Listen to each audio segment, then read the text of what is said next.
মাতামুহুরী উপজেলার সদস্য, বদরকালী ইউনিয়ন বিএনপির সাংগঠনিক সম্পাদক সাবেক প্রিয় ভাই ফখরুদ্দিন এবং মাতামুহুরী উপজেলার আমাদের সদস্য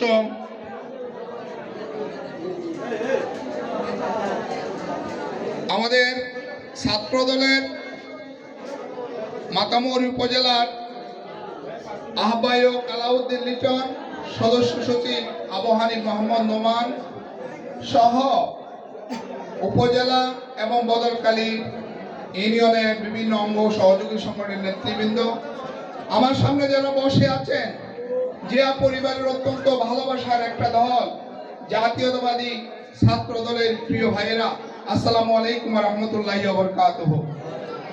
আমি আপনাদের একটু দৃষ্টি আকর্ষণ করছি, আমি বক্তব্য দিব না, শুধু দুটো পরামর্শ দিয়ে আমার বক্তব্য শেষ করব।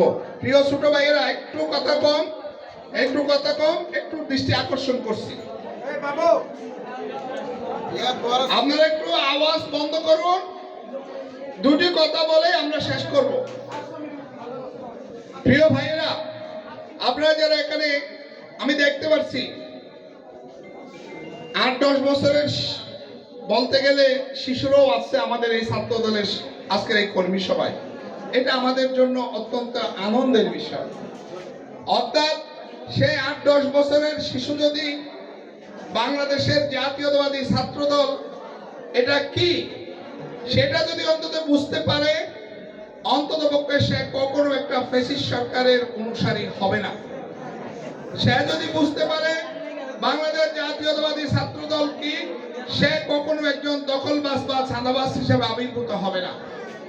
বাংলাদেশ জাতীয়তাবাদী ছাত্র দলের সেই বিষয়টা যদি উনি বুঝতে পারে, সে কখনো একশো আদর্শহীন চরিত্রহীন সমাজের নোংরা মানুষে পরিণত হবে না। আমি আবারও দৃষ্টি আকর্ষণ করছি, ভাইয়ারা কথা বললে তো কিছু বলা যাবে না, প্লিজ প্লিজ। আপনারা সিনিয়ররা কথা বলতেছেন, ওরাও কথা বলতেছে। এখন আজকের যে কর্মী সভা, এটা কেন হয়েছে এটা আপনাদেরকে বুঝতে হবে। শহীদ প্রেসিডেন্ট জিয়াউর রহমান বাংলাদেশের স্বাধীনতার ঘোষক ছিলেন, তিনি বিএনপির প্রতিষ্ঠাতা ছিলেন, তিনি রাষ্ট্রপতি হিসেবে বাংলাদেশের একজন অত্যন্ত সফল রাষ্ট্রপতি ছিলেন। তাকে হত্যা করা হয়েছিল বিভিন্ন কলা কৌশলের মাধ্যমে। তিনি শহীদ হয়েছেন, তার আত্মার মাগফিরাত কামনা করি। তিনি এই বাংলাদেশ জাতীয়তাবাদী ছাত্র দল প্রতিষ্ঠা করেছিলেন শুধু দুটা কারণে। একটা হচ্ছে এই বাংলাদেশের পার্শ্ববর্তী রাষ্ট্র একটা ভারত, এই ভারত তখন থেকে একটু পাওয়ারফুল ছিল, শক্তিধর রাষ্ট্র ছিল।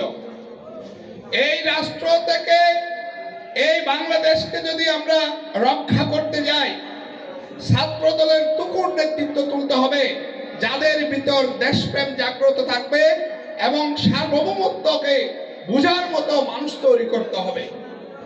সেই হিসাবে বাংলাদেশ জাতীয়তাবাদী ছাত্র দল প্রতিষ্ঠা করেছিলেন এবং ধীরে ধীরে আজ প্রতিটা তৃণমূলে, প্রতিটা পরিবারে বাংলাদেশ জাতীয়তাবাদী ছাত্র দলের এক একজন তৃণমূল কর্মী অলরেডি বাংলাদেশে সৃষ্টি হয়েছে।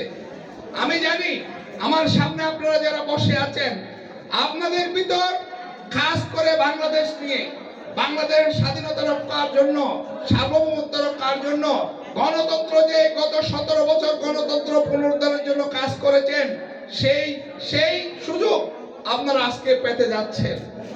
আমি জানি বদরকালীর সাথে আমার অত্যন্ত নারীর বন্ধন আছে। আমি যখনই সুযোগ হয় বদরকালীর দিকে এসে গল্প আড্ডা মেরে চলে যাই।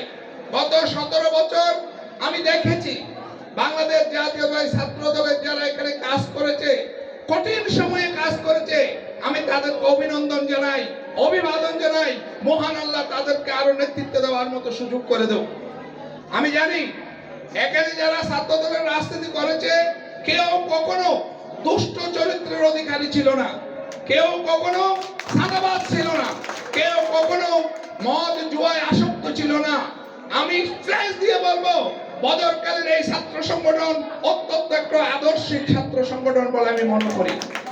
আমার স্টেজের এখানে যারা আমার পাশে বসে আছেন, আমি জানি বদরকালীর সবচেয়ে সজ্জন মানুষগুলো এই স্টেজে বসে আছে, যারা এই বদরকালীর নেতৃত্ব দেয়, যারা এই বদরকালীর জন্য আদর্শের নেতৃত্ব রয়েছেন। এদের কারণে আপনারা আজকে এত সুন্দর একটা পরিবেশে বেড়ে উঠেছেন বদরকালীর মতো একটা ঐতিহ্যবাহী ইউনিয়নে। আমি চাই আগামীতে আপনারা যারা কর্মী হিসেবে হোক, সমর্থক হিসেবে হোক, শুভাকাঙ্ক্ষী হিসেবে হোক বা নেতা হিসেবে আবির্ভাব করেন বাংলাদেশ জাতীয়তাবাদী ছাত্র দলে, আপনাদের আদর্শ হবে একটি সোনালী আলু পত্রিকার মতো আদর্শ, ঠিক কিনা?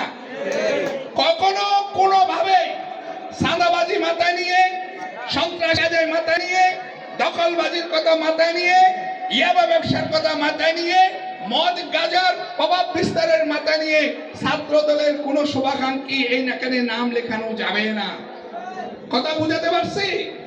সুতরাং ছাত্র দলের রাজনীতিতে থাকতে হলে অবশ্যই আদর্শিক রাজনীতি করতে হবে।